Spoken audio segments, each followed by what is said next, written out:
सुजल्यासारखं होईल, पण कुणाचा होईल?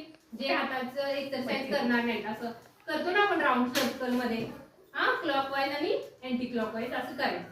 आणि प्लस तुम्ही असं पण करू शकता, असा इंजेक्शन दिलं की चोळायचं, असं करायचं नाही, असं चोळायचं. हा कळालं का मुलींनो? असं करत बसायचं नाही, हा असं चोळायचं आहे. हा आणि घरी गेल्यानंतर आई म्हणेल शेका, पण कशाने शेकायचं? आईला सांगायचं गरम आहे ना, कशाने शेकायचं नाही, बर्फ पण लावायचा नाही, बर्फ लावायचा नाही. आलं का लक्षात सगळ्यांच्या?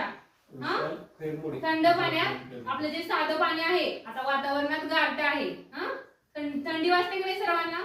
मग वातावरणात गारठा आहे तर थंड पाण्यात रुमाल बुडवायचा, हा तो पिळायचा आणि त्याची पट्टी किंवा कापडाची घडी आपल्या डाव्या हातावर जिथे इंजेक्शन दिले तिथं ठेवायची आणि हे 2 दिवस शेकायचं.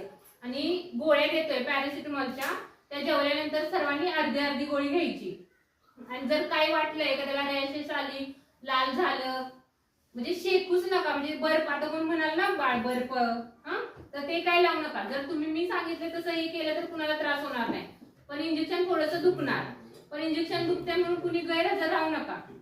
हा शाळेत या, शाळेत मॅडम गोळ्या देतील तुम्हाला, त्या घ्या आणि हाताचा व्यायाम करा.